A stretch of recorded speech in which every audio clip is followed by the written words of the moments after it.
Bonjour, salut la famille, bonjour Canada, j'espère que vous allez bien, j'espère aussi que vous passez une bonne semaine.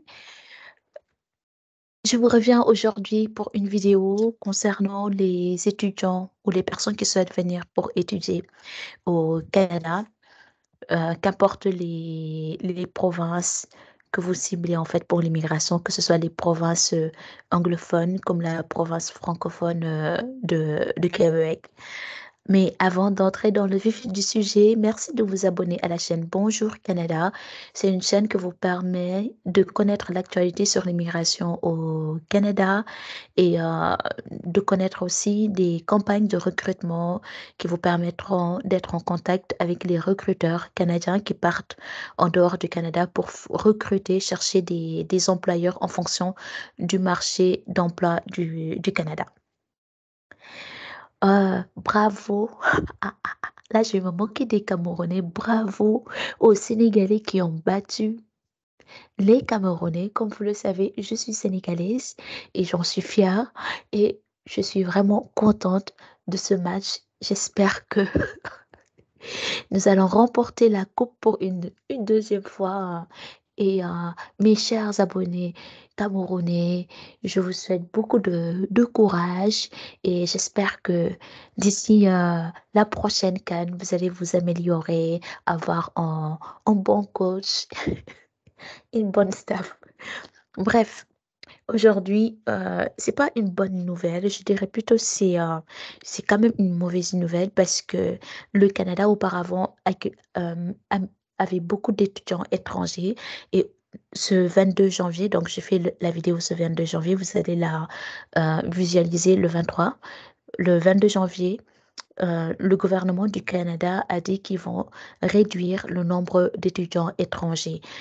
Pourquoi il y avait beaucoup d'étudiants étrangers? Comme j'avais dit ça la semaine dernière, les étudiants étrangers ramènent beaucoup d'argent au Canada parce que les études au Canada sont chères. Donc, lorsque le Canada fait entrer beaucoup d'étudiants étrangers, ils gagnent aussi parce que les étudiants étrangers vont payer les cours, sachant que c'est très cher. Ils vont payer leur logement, ils vont payer la nourriture, bref, les étudiants étrangers ramènent beaucoup d'argent au Canada. Même c'est écrit ici dans le site de l'immigration, ils disent que certains établissements ont grandement augmenté leur nombre d'étudiants étrangers afin d'accroître leurs revenus. Mais sauf qu'il y a eu un bémol entre-temps. Plus il y avait des étudiants d'étrangers, et actuellement, le Canada est en train de vivre une crise au logement. Donc, de ce fait, s'il y a des étudiants étrangers qui arrivent, il se peut que la crise du logement augmente. C'est-à-dire que la crise du logement, il y a pas assez de logements actuellement au Canada. Beaucoup de gens sont présents au Canada, mais ils ont du mal à trouver du logement et la situation, ils n'ont pas encore trouvé une solution face à cette situation. Donc, pour combattre cette crise au logement, ils ont dit, on va réduire dans ce cas le nombre d'étudiants étrangers. Et c'est ce qu'ils sont en train de faire. La dernière fois, je vous disais que c'était concerné que par trois provinces, mais maintenant, ça concerne toutes les provinces. Le nombre d'étudiants étrangers va baisser de 35%. Donc, pour l'année 2024, ils vont accueillir uniquement 360 000 pour tout le Canada, qu'importe pour les 13 provinces et territoires du Canada. Donc, ça va vraiment baisser si vous souhaitez venir dans la province de Québec, ils vont vraiment baisser ça vu que les 366 000 permis d'études, ça concerne tout le Canada. Donc, premier changement, le Canada va baisser le nombre d'étudiants étrangers. Et à compter du 1er septembre 2024, les étudiants qui commencent un programme d'études ne seront plus admissibles à un permis de travail post-diplôme, ce qui se faisait auparavant. Il y a un autre changement qui est très majeur. Donc, les diplômés de programmes de maîtrise et d'autres cours programmes d'études supérieures pourront bientôt demander un permis de travail valide pendant 3 ans. Ça, c'est important. Il y a aussi le fait que, suivant le diplôme que vous faites, vous ne pourrez plus, les membres de votre famille ne pourront plus avoir un permis de travail ouvert.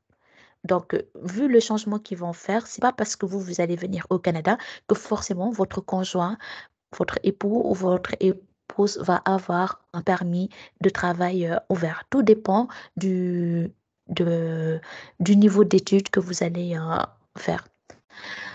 Donc, je vais vous laisser l'article dans la barre de description de cette vidéo. J'avoue que une, ce n'est pas une bonne nouvelle. Il faut vraiment cibler il faut vraiment cibler les provinces.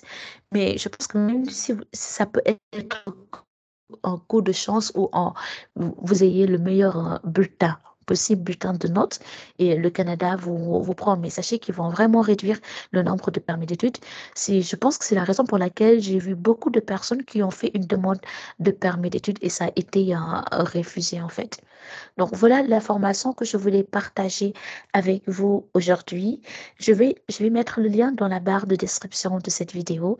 Et si vous avez des questions, merci de les mettre en barre de commentaires. Je vais faire tout pour prendre du temps et répondre aux commentaires, ce que j'ai pas fait ces derniers temps parce que j'avais pas assez de disponibilité. Mais là, je suis en train de revenir petit à petit. Merci pour votre compréhension. Merci d'avoir regardé cette vidéo. Je vous souhaite une bonne journée et je vous dis à très bientôt sur la chaîne Bonjour Canada. Bye.